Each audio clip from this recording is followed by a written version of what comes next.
Senyum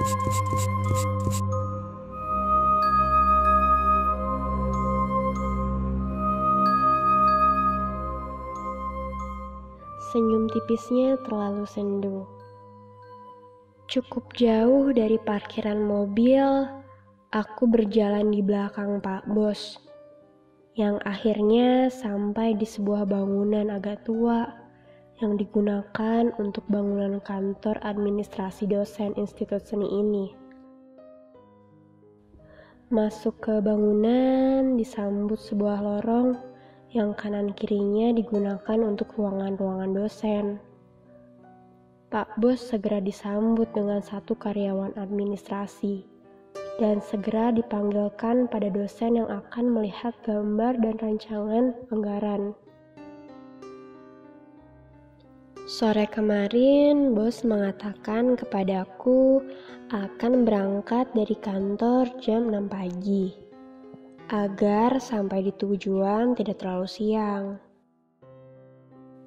Setelah aku tunggu cukup lama, Bos tak kunjung datang. Sampai ditelepon Pak Sopir, dan ternyata si Bos lupa kalau mau keluar kota pagi-pagi denganku.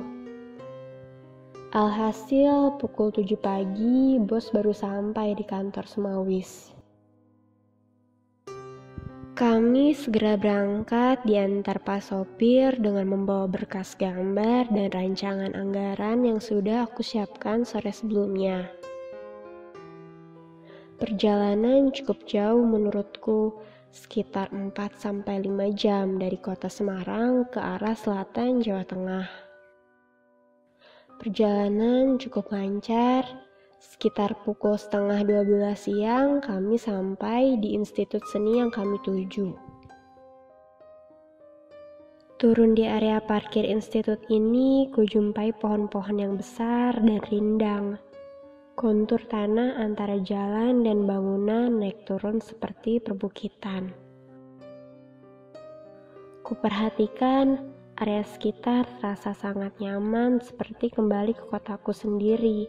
Entah kenapa aku selalu suka dan rindu dengan kota ini, kota yang seakan aku selalu terpaut di dalamnya. Padahal tak satu pun sanak saudara di sini.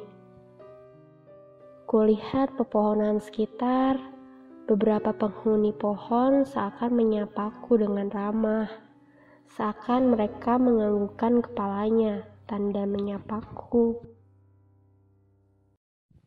Aku sedikit merasa heran, tak seperti biasanya. Mereka terlihat bersahabat. Semakin berjalan mendekati bangunan institut, samar-samar dari kejauhan, ku dengar suara gamelan. Tanganku sedikit bergerak tanpa ku sadari. Gerakanku mulai menari. Sontak segera ku pegang tanganku dan menyimpulkannya di depan. Aku berbicara sendiri dalam benakku. Dengar, itu hanya anak seni yang berlatih gamelan. Tenang, mencoba mengendalikan. Aku hanya turut menunggu dan melihat ke kanan, ke kiri, sampai kutangkap sekelibat bayangan putih yang berjalan samar di ujung lorong yang agak gelap. Aku masih menganggap hanya pandanganku yang dari luar terkena cahaya matahari dan masih menyesuaikan diri dengan ruangan yang teduh. Sampai aku lihat lagi, bayangan ini seolah jalan pelan dari ujung lorong menuju arahku. Aku yakin ini bukan manusia karena terlalu samar. Kuperhatikan dari bawah lantai, tak terlihat kaki, hanya sebuah gaun putih Brenda yang menyapu lantai. Semakin kulihat ke atas, Dia seorang wanita cantik bule, bergaun putih berenda indah, berambut gombang berwarna coklat kemerahan, dengan hiasan topi kecil berbunga dan memakai payung putih. Sama persis dengan noni Belanda pada zaman dahulu. Sangat cantik, putih, dan pucat. Aku hanya terdiam, terpaku melihatnya. Yang saat dia menghentikan langkahnya, tersenyum tipis padaku. Aku hanya bisa membalasnya dengan anggukan. Yang akhirnya pandanganku terpecahkan oleh suara bosku yang mengajakku ke ruangan dosen. Kami disuruh menunggu sebentar di ruangan ini. Aku dan si bos masuk. Sempat kulihat lagi sosok noni Belanda tadi. Dia seolah melayang ke arah berlawanan dan menjauh. Aku hanya melihat bagian punggung payungnya. Sesaat dosen yang akan mengkoreksi gambar sudah datang. Segera aku jelaskan semua desain gambar yang sudah aku buat. Setelah gambar di ACC dan beberapa ada yang minta diganti spiknya, gantian Pak Bos yang membicarakan masalah anggaran. Iseng-iseng aku melihat ke arah pintu yang menuju ke lorong. Betapa kagetnya kudapati noni tadi sudah berdiri di depan pintu, seolah menungguku. Dia masih tersenyum tipis kepadaku. Kusembunyikan rasa kagetku agar tak nampak ekspresi terkejut aneh ketika dilihat Pak Bos. Karena Pak Bos sepertinya akan berbincang agak lama. Aku mencoba berkomunikasi dengan noni Belanda tadi dengan mencuri-curi pandang ke arah pintu. Kutanyai apa maunya, kenapa mondar-mandir di bangunan ini, dan kenapa mendekatiku. Tapi tak ada jawaban darinya. Dia hanya menundukkan pandangannya dan terlihat meneteskan air mata. Baiklah, aku tidak akan menanyainya lagi. Mungkin itu membuat dia resah. Sampai pengajuan rencana gambaran dan rencana anggaran biaya yang kami ajukan selesai, noni Belanda ini masih menungguku di depan pintu. Aku keluar dari ruangan bersama bos dan dosen institut tadi.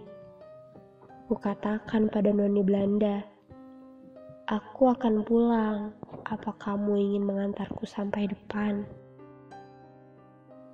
Tapi noni Belanda itu menggelengkan kepala dan mengangkat tangannya menunjuk ujung lorong terdalam dari bangunan ini, seolah dia memberikan jawaban dari pertanyaanku tadi.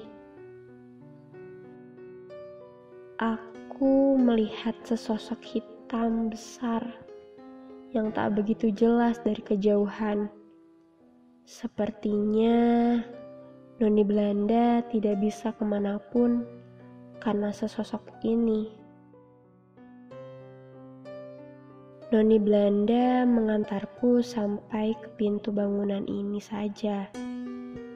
Dia terus melihatku dengan tatapan kosong, melihatku yang berjalan menjauh dari tempatnya berdiri. Aku dan Pak Bos menuju masjid untuk sholat zuhur.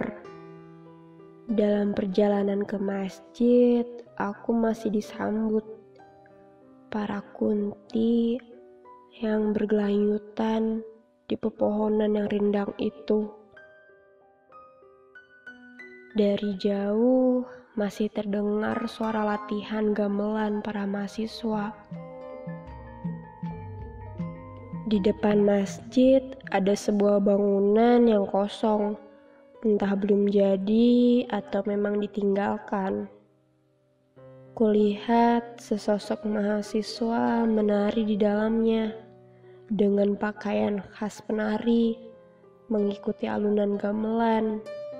Mungkin dia penari salah tempat atau mahasiswa tak kasat mata. Aku pun tak tahu. Entahlah, aku segera sholat, dan ketika keluar masjid, penari tak kasat mata itu sudah berada di sisi samping masjid. Sepertinya dia ingin mengajakku menari. Aku buru-buru menuju mobil kantor yang sudah ditunggu Pak Bos.